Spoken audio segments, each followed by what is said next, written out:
This year, millions of people will suffer an injury to one or more of their joints. It can happen at any time, whether you're working out or just from wear and tear over the years. Minimally invasive surgery has become the gold standard for treating these injuries, but that is getting even smaller. Marty Salt explains. Jacob Ridding's favorite part of his day is his 5-mile commute to and from work. There's a great bike path that goes nearly from our house along the metro tracks almost directly to my office. But Jacob worried that severe knee pain would derail his ride.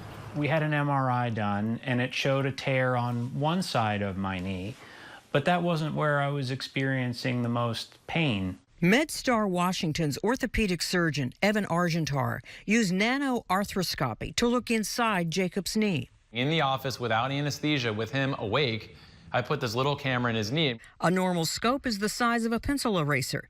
The nanoscope, the size of a pinhole. Minimally invasive surgery has evolved even further to be even less invasive than the minimally invasive. Dr. Argentar was able to see that Jacob had multiple meniscal tears, and through another pinhole incision was able to repair the problem. He ended up getting it twice, one in the office that discovered a problem that the advanced imaging didn't identify, and then secondarily I did it interventionally in the operating room, and I was able to, in an ultra minimally invasive way, cure his problem. Which should mean less anesthesia, less nerve damage, less recovery time, fewer complications, and less risk of infection. You're about there. And less than a month after the procedure, Jacob was pedaling his way to work, pain-free.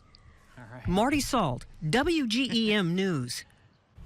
Now, doctors believe the nano procedures will become the new gold standard for arthroscope and may be used instead of MRIs for some patients.